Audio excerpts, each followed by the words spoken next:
Professor Kiyoshi, boa tarde, o senhor está bem? Boa tarde, Walter. Você está bem também? Estamos esperando o dia 15, né, professor?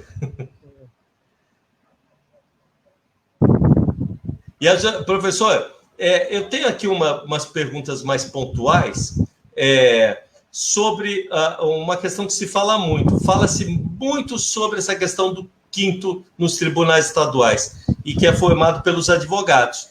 E o que a gente pensa exatamente sobre esse quinto é uma coisa que o cidadão não entende. O que exatamente é o quinto constitucional, professor Kiyoshi? Walter, o artigo 94 da Constituição Federal reserva o quinto das vagas dos tribunais estaduais e dos tribunais regionais federais para os integrantes do Ministério Público e integrantes da advocacia, revezando-se nas vagas que forem abrindo. Então, a origem da formação desse quinto foi no sentido de arejar o tribunal. Como assim? Levando pessoas que tenham uma visão diferente daqueles que integram a magistratura, uma visão daqueles que estão fora da judicatura, como são os casos do membro do Ministério Público e da advocacia. Então, com isso, faria uma mesclagem de pensamento jurídico dentro do tribunal, contribuindo para a melhoria da prestação jurisdicional. Esse foi o sentido do quinto constitucional.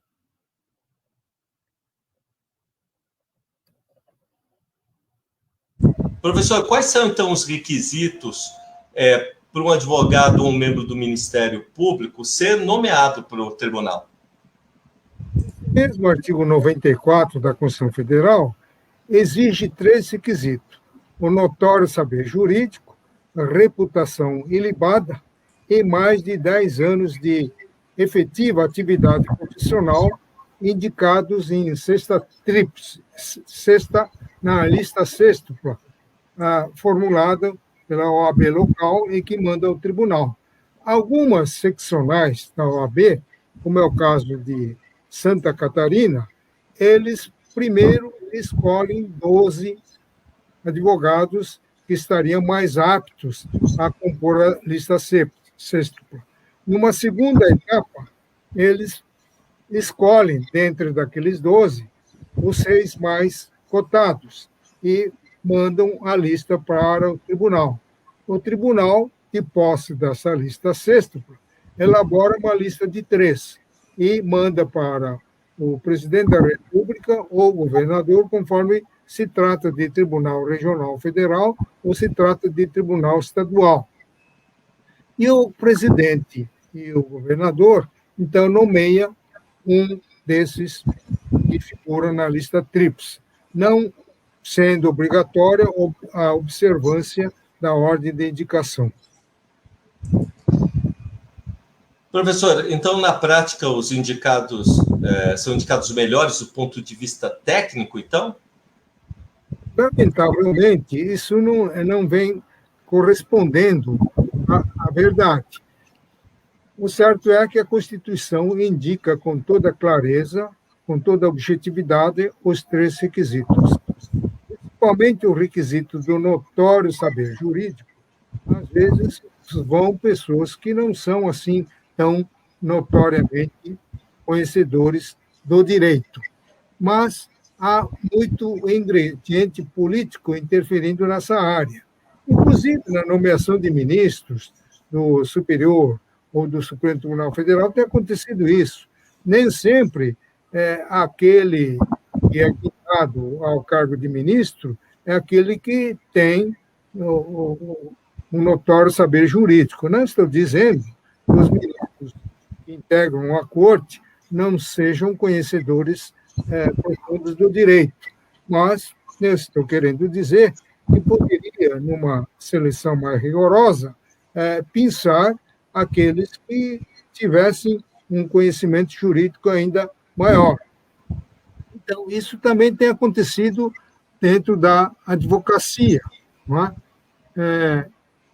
Conheço, por exemplo, uma advogada brilhante de competência profissional comprovada e que foi membro da Comissão de Desburocratização do Senado Federal, e que tem revelado ser uma exímia profissional do direito nas inúmeras palestras, simpósios, congressos de que ela participa, desenvolvendo os temas dos mais diversos com muita sabedoria, com muita desenvoltura, com muita demonstração de cultura jurídica, assim como tem se mostrado uma brilhante escritora, escrevendo textos críticos, um fundamento científico rigoroso, não é? Então, essa pessoa é a procuradora do município de Blumenau, lá do estado de Santa Catarina. Ela idealizou, pela vez primeira e de uma forma inédita, a chamada transação tributária, tal como estabelecido pelo artigo 171 do Código Tributário Nacional, que exige um trabalho laborioso das partes para que seja colocado um ponto final no litígio mediante concessões recíprocas, entendeu? Então, duas partes, fazenda e contribuinte, têm que ceder. Agora, isso é inédito, esse projeto que ela implantou, tanto é que a transação tributária, no ano passado, foi premiada com o prêmio Inovare, entendeu? Agora, as demais leis que existem nos outros estados, outros municípios, inclusive na área federal, de transação tributária só tem nome, porque não há aquele trabalho de diálogo, de negociação para terminar o litígio mediante concessões recíprocas. O que existe na realidade nessas leis é um plano pré-estabelecido pela Fazenda em que os contribuintes interessados vão aderindo. Tá? Formalmente, representam um programa específico de parcelamento de créditos tributários que dificilmente seriam cobrados judicialmente com sucesso. Tá? Então, a doutora Cleide Regina Pompeimaier teve a virtude de implantar originariamente esse projeto de transação tributária de que fala o Código Tributário Nacional. Mas ela não tem sido lembrada pela OAB local, apesar de ter se inscrevido em vários concursos, várias seleções para a vaga pelo 5º Constitucional, em nenhuma delas ela foi escolhida sequer para figurar entre os 12 advogados. Professor, então o senhor acha que o 5º Constitucional é uma medida positiva ou acha que as vagas nos tribunais deveriam ser preenchidas exclusivamente pelo juiz de carreira? Eu tenho sido um grande crítico desse tema 5º Constitucional, porque eu acho que a ascensão ao tribunal deve ser assegurado ao juiz de carreira, que estudaram, prestaram concurso, e tem uma justa expectativa de ascender aos postos da hierarquia no Poder Judiciário em menor tempo possível. E o 5º vem tomando uma parte dessas vagas dos juízes de carreira. Mas isso está arraigado na cultura jurídica do brasileiro e vem figurando sucessivamente nas constituições federais e dificilmente isso deixará de existir, já que o 5º Constitucional existe de uma forma irreversível. Eu entendo que a melhor forma de contribuir para a melhoria da prestação jurisdicional é levar para os tribunais os profissionais, os advogados mais aptos, mais experientes, com efetivo potencial de provocar alguma mudança, aquela oxigenação de que costumeiramente se fala quando aborda o tema quinto constitucional. Então, a minha esperança é que um dia a OAB acorde e passe efetivamente a aferir quem vai figurar na lista sextupla, obedecendo rigorosamente aqueles 3 requisitos constitucionais de que eu já falei. Professor, eu quero agradecer. A gente vai para um rápido intervalo e já volta. Até mais.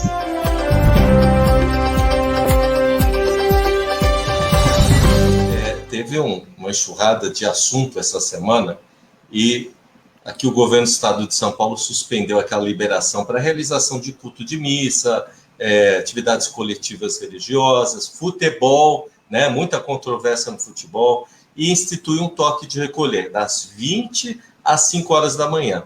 Essas são as medidas mais rígidas que eles estão falando, que não é um lockdown, mas são medidas mais preventivas. E vai permanecer o dia 15 ao dia 30. O que o senhor acha dessa situação que a gente está vivendo, professor? Eu acho que essa medida já veio tarde, né? Devia ter sido decretada há muito tempo, né?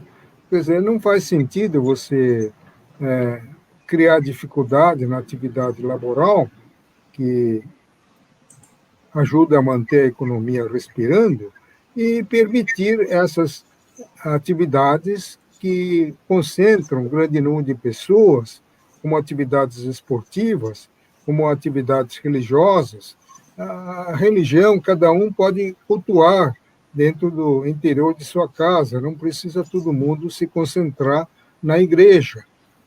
O absurdo que aconteceu foi liberar o estádio para fazer um jogo com a presença de torcidas.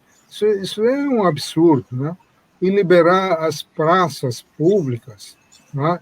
Os jardins, também para fazer eventos, tudo isso deveria ter sido evitado desde o começo.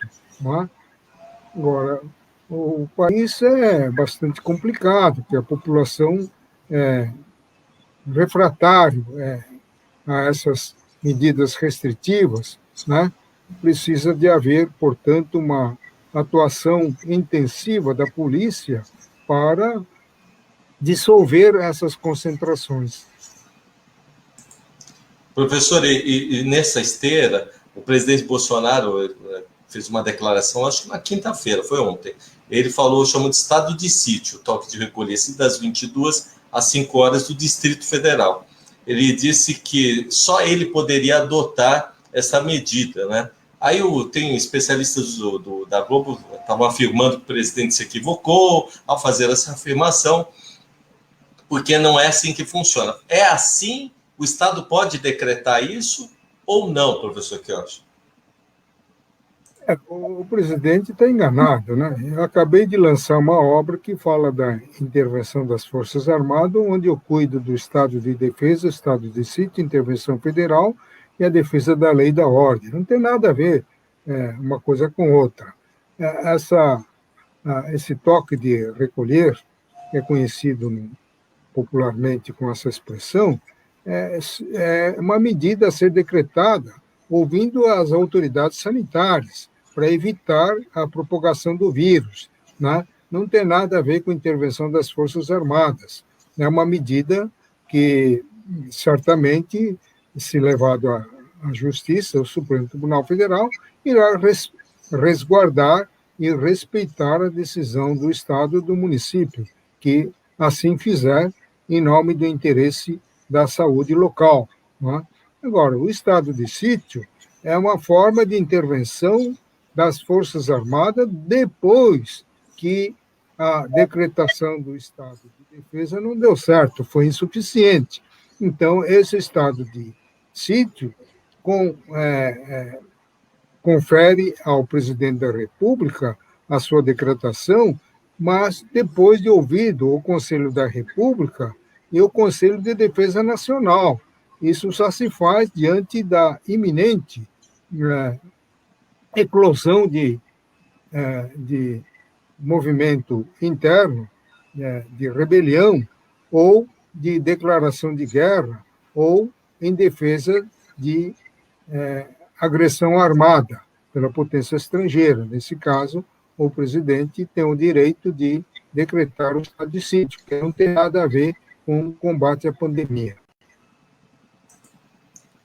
Professor, o ministro da Saúde, o Eduardo Pazuello, ele afirmou que o sistema de saúde brasileiro não colapsou e nem vai colapsar. A fala do ministro se opõe às declarações feitas por autoridades das municipais e nas estaduais, né? E os dados de internação no estado de São Paulo. Quer dizer, aquela história, 95%, 87%. O senhor fez uma análise dessa situação, professor? Eu acho que ele quis contrastar com discursos alarmantes dos governadores, de que você vai morrer, porque fulano vai morrer, o ciclano vai morrer, que vai faltar hospital. Então ele quis aí meter aí uma injeção de esperança, né? E vai acabar passando por mentiroso, porque o Estado, alguns estados já estão em colapso, é o caso do Piauí, não é? Lá não tem mais vaga para internar, as pessoas estão morrendo fora dos hospitais porque não existe vaga, não é? Então ele quis fazer esse discurso para temperar as coisas, para não deixar a população entrar em pânico, mas eu tenho a impressão que ele tem a consciência de que, se medidas drásticas não forem tomadas, no sentido do isolamento social, eu acho que não só Piauí, como também outros estados entrarão em colapso, não é? Com uma propagação do vírus em velocidade com que estamos assistindo, não há infraestrutura que baste. Não é possível você decuplicar o número de leitos da noite para o dia. O vírus vai e vem, quer dizer, começou a avançar em novembro, dezembro, janeiro, entendeu? E está aumentando cada vez mais, não é? Isso, em parte, por falta de planejamento ou falta de inteligência dos que estão lidando com a matéria. Por exemplo, quando apareceu uma variante em Manaus, tinha que fazer o que os outros países estão fazendo, isolar. Mas aqui fizeram o contrário. Pegaram um paciente que não tinha vaga em Manaus, transportaram para tudo quanto é lugar. Foi para São Paulo, foi para Bahia, foi para Piauí, foi para Maranhão, quer dizer, espalhou essa variante em todo o território nacional, não é? Quando o certo seria socorrer a população de Manaus, mas naquele local, concentrando recursos pessoais e materiais necessários, não é? E não transportar o doente, vale dizer, o vírus, para o restante do país.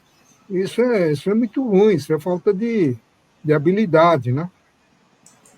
Professor, olha, em contrapartida, o secretário de Saúde do Estado de São Paulo, o Jean Gorenstein, ele admitiu na quinta-feira que a gestão atual não é capaz de abrir mais nenhum leito. Aliás, está colapsando aqui, né? Ele falou que no ritmo que está, após o Estado atingir um recorde que foi na quinta-feira, o sistema de saúde, na velocidade da abertura dos leitos, não dá conta de evitar que os pacientes fiquem sem assistência adequada. Quer dizer, está tendo mais gente doente do que leito para disposição, né? É um contraste, né, professor Quiochi? Ele está sendo realista, né? Ele está sendo realista, que ele não quer prometer uma coisa que não é possível, né? Agora, é a mesma coisa que você dá um ultimato lá para a China, fala, olha, triplica a sua produção que eu estou precisando. Não vai ser possível. Também não adianta pressionar Butantan ou Fiocruz, que estão trabalhando no limite da capacidade. Então, se a população tivesse ouvido, obedecido o protocolo desde o início, né, usando máscara, não fazer concentração, não fazer comemoração de aniversários ou qualquer outro evento, isso não teria acontecido, né? Essa propagação se deu, primeiro, pela concentração nas eleições, né? que começaram em novembro e terminou em dezembro. Depois, as festas de fim de ano, né? Depois veio o carnaval, que, embora oficialmente interditado, muitos ficaram com o espírito carnavalesco e fizeram reuniões com 200, 300, 400 pessoas, né? Tudo isso contribuiu para, e ainda mais, aquela tal de variante do que apareceu em Manaus, aquilo é um vírus que transmite com muito mais intensidade, muito mais velocidade, não é? Embora não seja tão forte quanto ao efeito letal, não é? Ele tem uma velocidade de transmissão maior do que o coronavírus original, né? Então, esse toque de recolher veio como uma consequência da desobediência, digamos assim, civil, porque o pessoal não quer seguir o protocolo. E, lamentavelmente, o nosso presidente da República, ele não dá bom exemplo, né? Ele está sempre sem máscara, falando, abraçando as pessoas. É o cúmulo, devia dar como maior autoridade do país, deveria dar um exemplo, né? Andar sempre de máscara, falar de máscara, entendeu? Agora, então, esse tipo de exemplo que vem de cima para baixo, a população também julga-se no direito de ficar circulando sem máscara. Isso é um absurdo. Absurdo, professor. Professor, agora tem a polêmica da semana, né? O ministro Nunes Marques pediu vista, mais um tempo para analisar o processo, né? E que adiou a conclusão do julgamento de segunda turma do Supremo Tribunal Federal sobre a suspensão do juiz Sérgio Moro na condenação do ex-presidente Luiz Inácio Lula da Silva. Essa questão do Lula, né, que deu uma conturbada até no próprio Bolsonaro, né, doutor Quioche? Como é que o senhor está analisando? Que aí é estritamente jurídico o negócio. Esse assunto foi tão falado na mídia que todo mundo já deve estar cansado de ouvir, né? Isso chega até a estressar. Mas vou tentar abordar alguns aspectos aqui que ninguém falou, entendeu? Tudo isso começou com as informações privilegiadas que a defesa de Lula recebia por conta do quebra de sigilo daquelas gravações ilegais obtidas clandestinamente, gravando a fala dos procuradores entre eles e deles com o Sérgio Moro.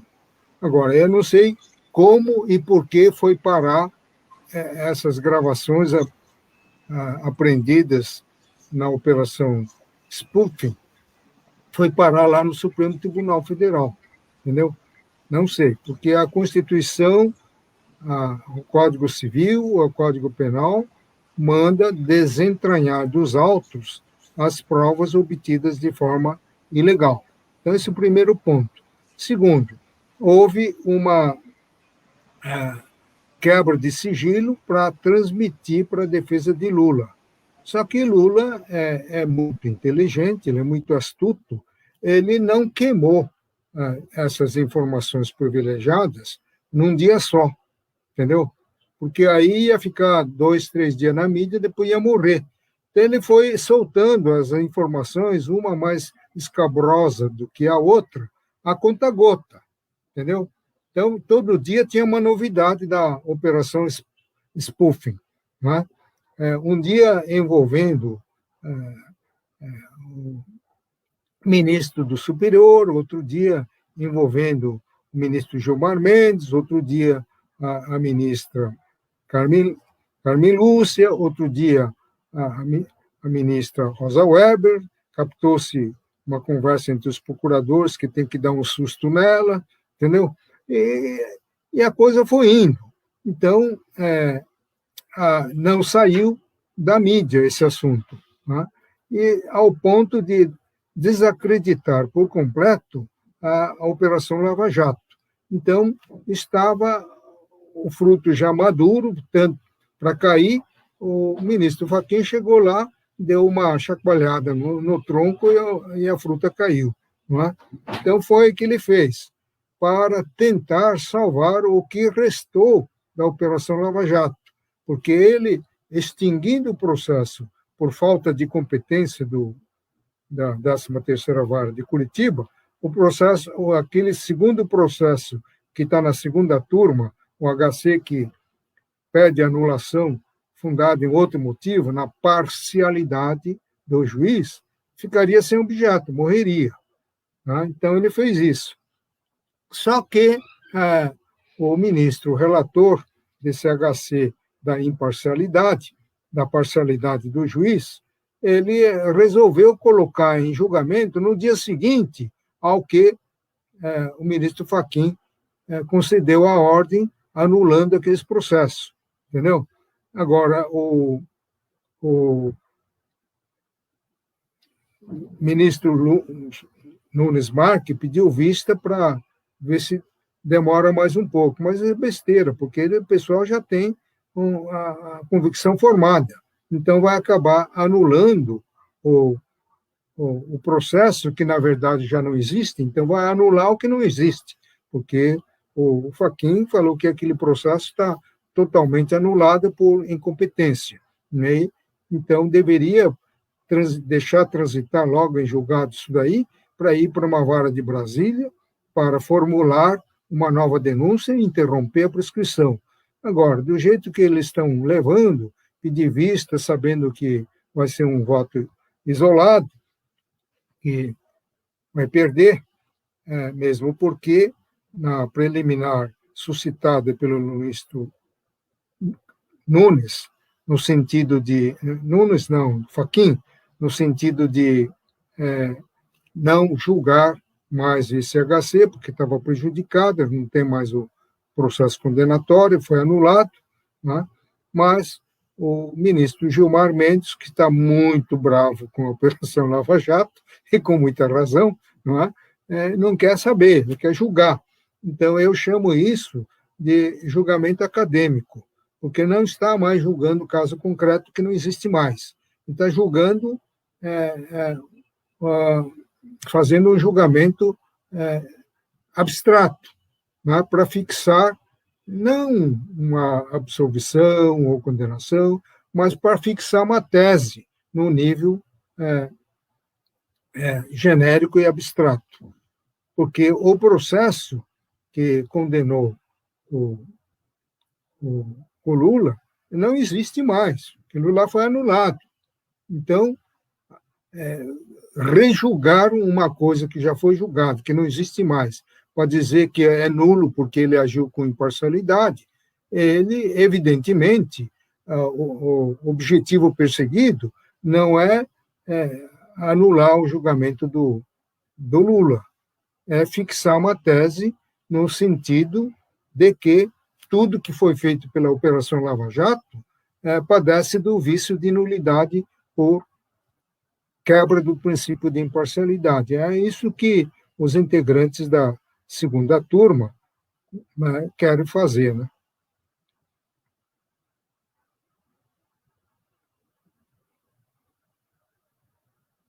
O microfone, às vezes, eu deixo fechado. Professor, é brilhante a explanação do senhor. Inclusive, tem comentários aqui. Mas, então, a dúvida que o senhor está tirando é o seguinte. Então, o Lula, no discurso dele, ele falou agora, na quinta-feira, ele foi discursar lá no sindicato e tal, falou que o pessoal não deveria ter medo dele.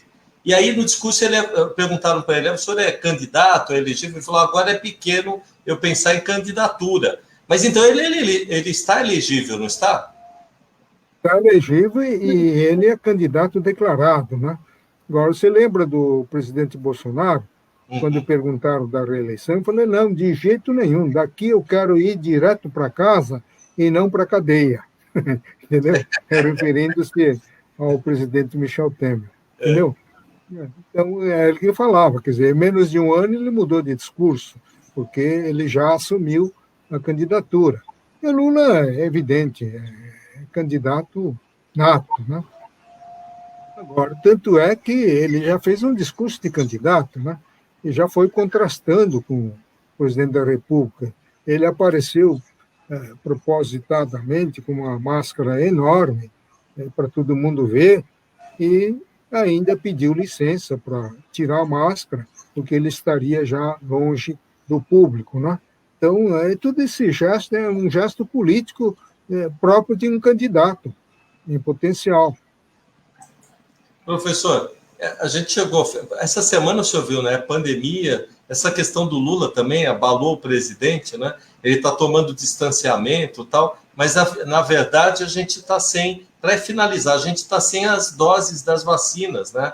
E agora sai um estudo da tarde dizendo que vai demorar ainda uns 3 meses para regularizar a situação. Aí estão querendo, o Senado e a Câmara dos Deputados estão querendo instituir aquela CPI para ver se o ministro da Saúde está fazendo o trabalho dele como ministro, né? Conduzir as questões do SUS, as questões de saúde. O senhor acha que isso vai dar em algum lugar também? Resolve isso agora? Isso é coisa de quem quer aparecer na mídia. Tem muita gente aproveitando a desgraça do povo que está sofrendo para colher dividendos políticos. Porque outras CPIs viraram pizza, por que essa daí vai dar certo? E mesmo porque, a essa altura, está comprovado que não vai depender do empenho do ministro da Saúde triplicar a produção de vacina. A vacina está sendo disputada por todos os países do mundo, e são poucos países que produzem vacina. E não tem como aumentar essa capacidade, entendeu? Então, quando o ministro Pazuello ele dava o cronograma de chegada da vacina, ele fazia aquilo dentro da contratação, dentro das verbas já empenhadas. Verba empenhada significa o quê? Separação de recursos para pagar o preço contratual. Então, ele ia falando nisso. Agora, a imprensa pega aqueles dados, no dia tal era 60 mil, depois virou 40, depois virou 38, depois virou 25, depois virou 20, daqui a pouco vai virar 0. Isso dá a impressão de um ministro mentiroso. Não é assim. Não é assim. Então, ele próprio está sofrendo as ingerências dos outros países que devem estar disputando essas vacinas. Então, o fornecedor é que não está conseguindo cumprir o cronograma ajustado com o governo brasileiro. Entendeu? Isso que está acontecendo. Por que cargas d'água vou diminuir a quantidade de vacina que eu contratei? Verdade. Entendeu? Então, o mínimo de inteligência leva à conclusão de que ele não está diminuindo a quantidade, porque ele quer diminuir. Entendeu? Ele está anunciando segundo o quê? Segundo informações dadas pelos fornecedores. Não é? Agora, não adianta eu declarar guerra contra a China. Ou você dobra, ou então vou parar de exportar o agronegócio. Não pode ser nessa base. Claro que uma pressãozinha política, por intermédio do Ministério das Relações Exteriores, pode até resultar no desvio de vacina destinada a outro país para vir para nós. Não é? Professor, eu deixei para fazer as 2 perguntas finais, mas eu estou colocando aqui na tela, ó, o doutor José Antônio Rezende colocou aqui, ó, parabéns, doutor Kiyoshirada, excelente explanação. Deixei para fazer as perguntas, 2 perguntas finais, escolhi 2 aqui. Tem aqui o Eduardo, que nos perguntou, né, deixa eu tirar aqui, perguntando o seguinte, sobre essa questão de São Paulo. Ele falou assim, bom, a partir do dia 15, vou até ler aqui, a partir do dia 15, professor Kiyoshi, nós estamos, está aqui a pergunta dele, nós estamos com uma espécie de lockdown, não é lockdown, mas é lockdown, enfim, não se pode sair para trabalhar. A pergunta é, professor, senhor constitucionalista, se o cidadão sair para a rua, a polícia tem como deter ou perguntar, o policiamento tem como deter ou perguntar para ele onde ele vai e não deixar ele seguir o caminho dele? É uma pergunta interessante, professor, porque é assim, a gente está podendo ir e vir? Essa é a pergunta dele. Se você colocar a questão em termos constitucionais, realmente você não pode inibir o direito de ir e vir. Mas nós não estamos dentro de uma normalidade. Estamos no meio de uma epidemia das mais perigosas que pegou o Brasil, o resto do mundo de surpresa. Então, medidas convencionais não vai resolver. Então, impõe-se uma medida drástica. Então, aquele que for apanhado em flagrante, andando na rua, no período chamado toque de recolher, ou seja, das 8, 20 horas até as 5 horas da manhã, eles vão ter que explicar o que eles estão fazendo. Não é? Porque não há, também, se não há urgência, internação, carregar o doente, por exemplo, então não se justifica que você quebre esse período de reclusão, né? Professora, acabou o nosso tempo, né? Eu queria agradecer muito, né? Eu deixei as perguntas para o final e vamos ver o que acontece na segunda-feira, né, doutor Chiotti? Vai ser uma semana diferente, né? Segunda-feira a imprensa vai ficar noticiando mais mortes, e o índice subindo, né? Porque essa medida decretada pelos governadores e prefeitos de toque de recolher não vai surtir efeito assim de uma hora para outra, vai demorar. Mas eu espero que a médio prazo e longo prazo essas medidas venham contribuir para diminuir a quantidade de pessoas internadas. Né?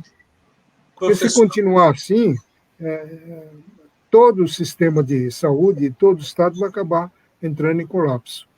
Aí o médico vai ter que decidir quem vai viver e quem vai morrer. Entendeu? Porque a disputa de vaga vai ser... Professor, eu queria perguntar uma coisa para o senhor, antes da gente terminar.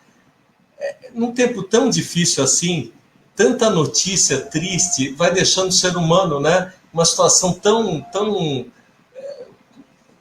o espírito fica difícil de carregar. O senhor que já passou tanto na vida, qual o conselho que o senhor dá nesse momento? Porque o que o senhor falou agora é notícia triste, é morte, é hospital cheio, né?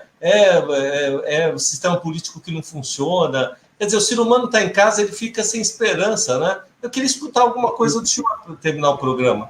O que eu dou é confiar nas autoridades, seguir as orientações das autoridades médicas, dos nossos governantes, agir com disciplina, responsabilidade e ter uma esperança de o Programa Nacional de Vacinação